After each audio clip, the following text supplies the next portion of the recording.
Welcome to this week's edition of Biloxi A to Z. This is for Friday, October the 1st, 2021.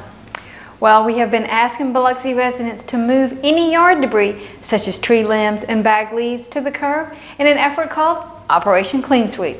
Friday is the last day for the citywide cleanup.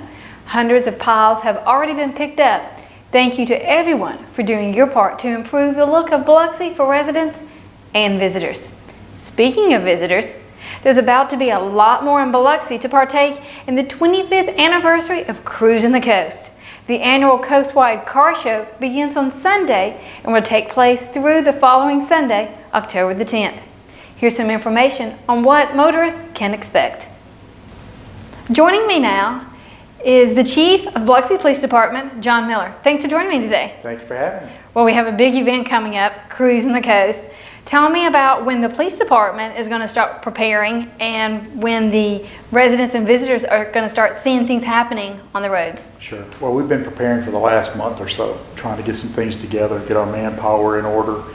You know, a lot of vacations have to get canceled, or we try not to schedule anything, whether it be schools or vacations or anything during this time of the year. So we've really been going at it for about a month, a little over a month.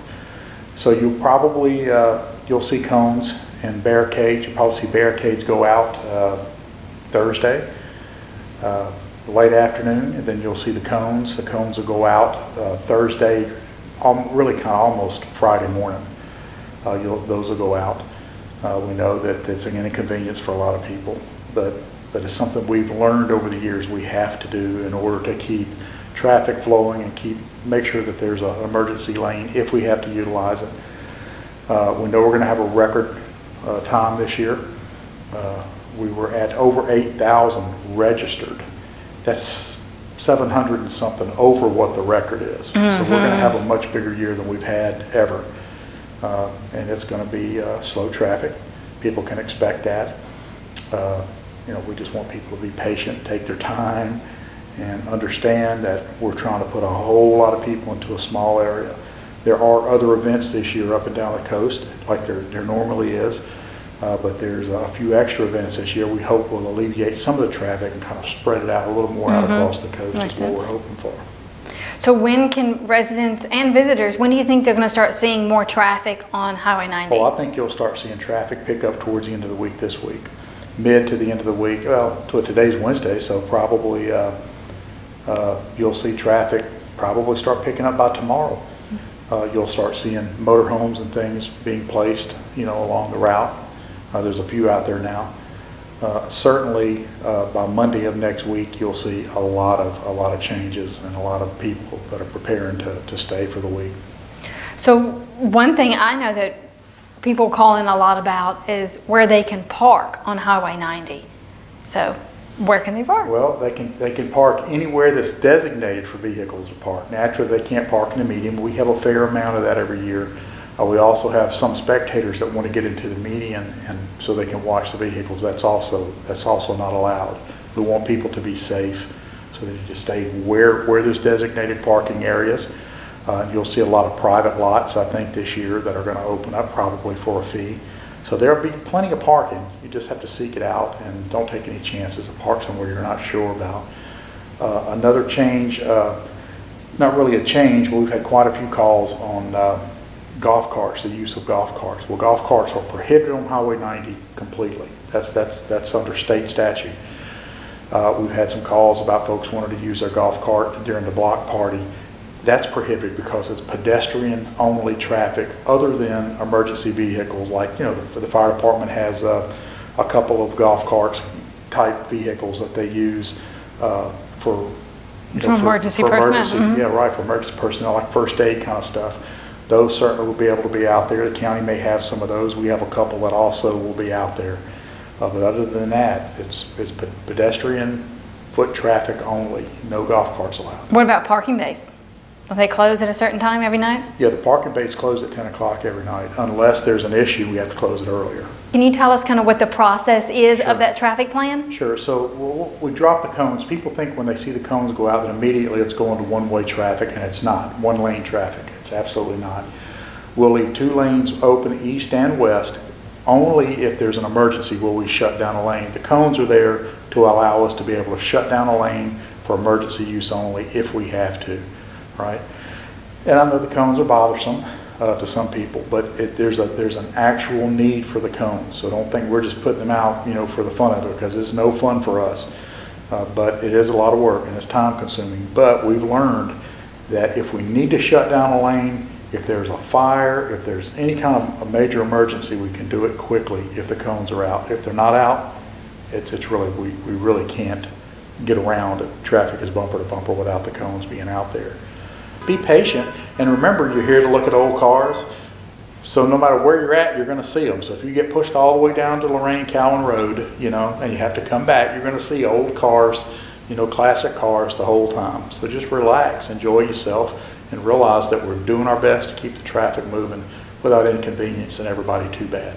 That's awesome. Yeah, and if we do have to shut down any roads, just make sure you sign up for Be Alert. Text Biloxi to 99411, and the police department will be given the information that we can put out to let everybody know when lanes are going to be closed or when side roads will be blocked. Besides that, just keep on going, enjoying the event. Anything else you want to add? I think that's it. Prepare ahead of time. Prepare, and if you don't want to be in the crowd, you got to go to Gulfport or something, use the interstate. Don't try to come down the beach. Yeah, because it's a little bit over a week-long event, actually. It is. Yep. It is. Yep. Well, thank you very much for joining me today, Yes, Chief. ma'am. Thank you for having me. Thank you. On Wednesday, October the 6th, the Biloxi Block Party would take place in downtown Biloxi from 8 a.m. to 3 p.m. Roads in the event area were actually closed at 10 p.m. on Tuesday and will be closed to all traffic except for event vehicles. No through traffic will be allowed during the event, not even golf carts. The roads will reopen after the event ends and all event vehicles have moved out of the area. The Biloxi Block Party will include live performances, including one by an Elvis impersonator, also celebrity appearances, and more. So make sure you have your walking shoes on and stop by Biloxi City Hall on Wednesday to listen to live music and walk the route to check out some really cool antique vehicles.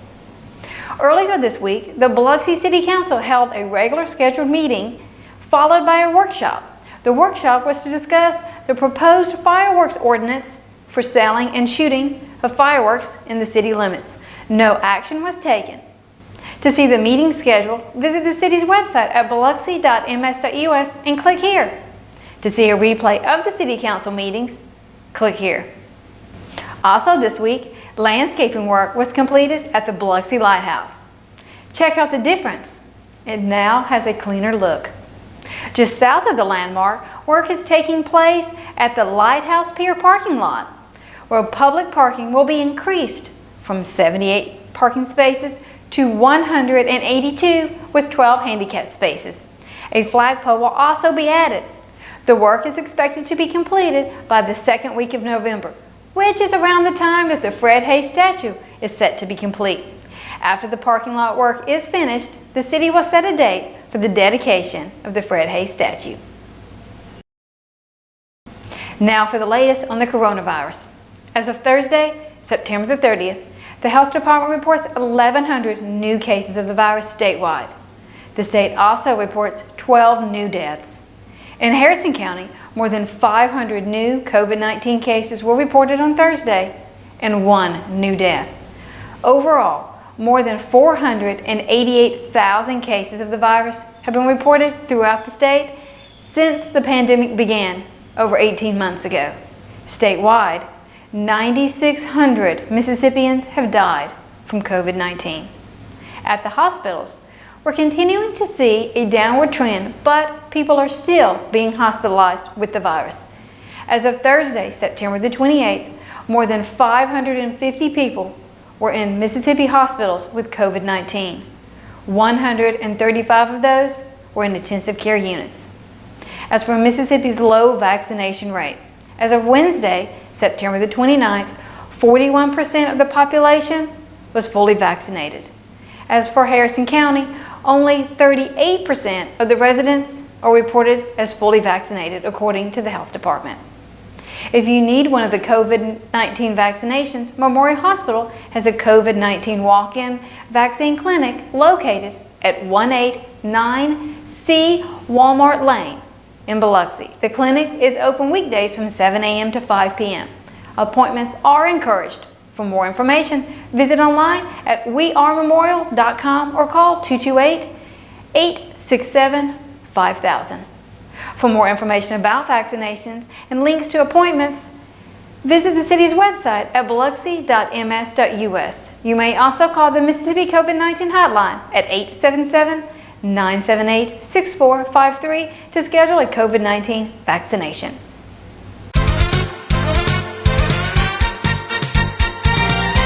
This weekend, we can expect to see some rain with a chance of thunderstorms. The temperatures will be in the 70s and 80s.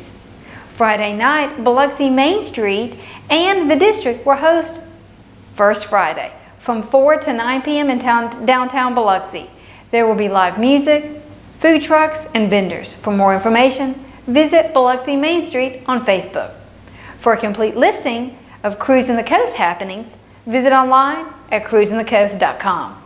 And don't forget to check out the Biloxi Community Calendar on the city's website and in the October edition of B News Monthly. We leave you today with a look at the Hiller Park Bayou, located off Pass Road in the city's largest park. Have fun cruising, and we'll see you again next week.